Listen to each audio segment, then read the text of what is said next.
Week 24, second grade, tree rings. Teachers, we're going to wrap up our unit on plants this week by studying some tree rings and some leaves that we have around our school and campus. And I have some real tree rings that your kids are going to use. And I'm going to show you how to count the years of the tree. Now, I will have these tree rings in a plastic sleeve because kids tend to make marks on them as they're looking at them with a pencil. And we don't want to mark up the tree with pencils because over the time you're just going to have a tree ring that's not very useful. So I'm going to have these inside a plastic sleeve, and they can use their point of their pencil to do the counting. This little circle right here in the middle is the germination of that seed out of the ground. So right there is the beginning of that tree. That would be like their birth date. They were born, this tree was born. And then we don't count this first ring right here. And you can see that there's almost a division of this line right here. So we're actually going to start counting right here. Now, they can do this two ways. They can count the light colored wood, or they can count the dark rings. It's going to be easier for them to count the dark rings. So let's start here with 1, 2, 3, 4, 5, 6, 7, 8, 9, 10, 11, 12. So this tree is 12 years old. Now if we look at this one, we can see a big difference here. So let's count this one. We're going to count dark rings. So I'm not going to start with this right here because that's the germination, the beginning of the tree.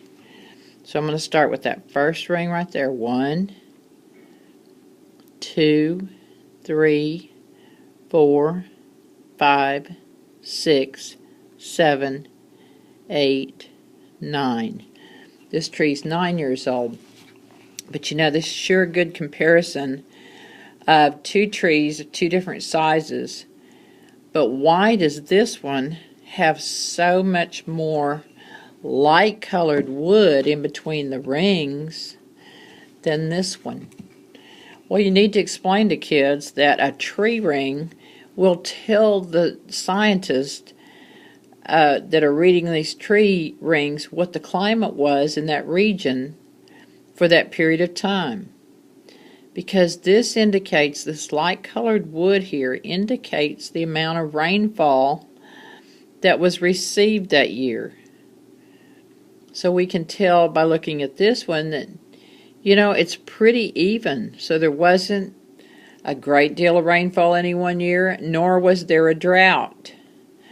But on this one, we see lots of rainfall right here. Then we have like a pretty normal ring right here.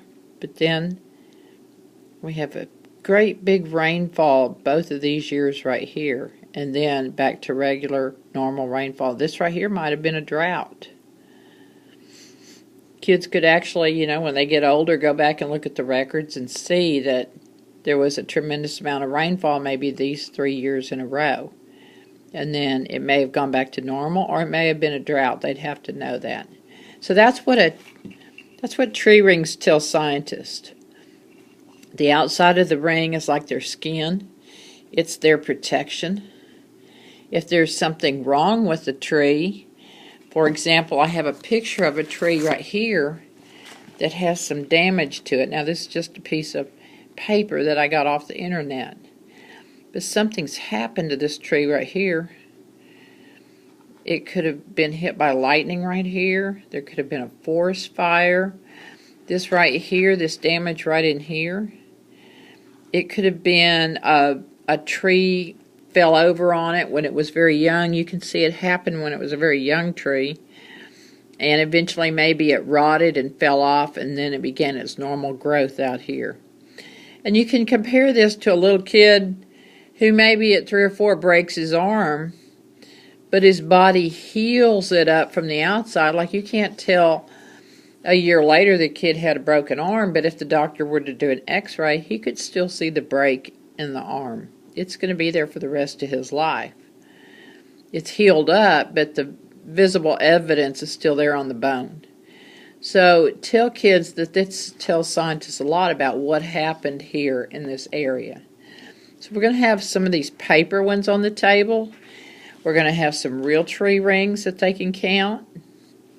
And then I also have a little activity with some leaves. I have 3 leaf, and you can actually lay leaves on a copy machine and copy them on a color copier.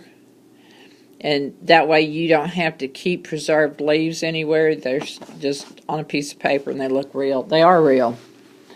So I have 3 different leaves here that came from our schoolyard.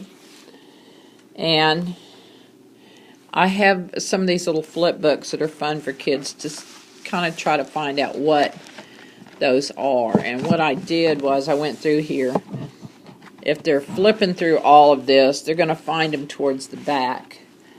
This is a loblolly pine, and that is there. Of course, it may be hard for them to identify. This one's eastern red cedar, and then this is a sycamore. And I'm just doing this to get them used to looking at leaves having different characteristics.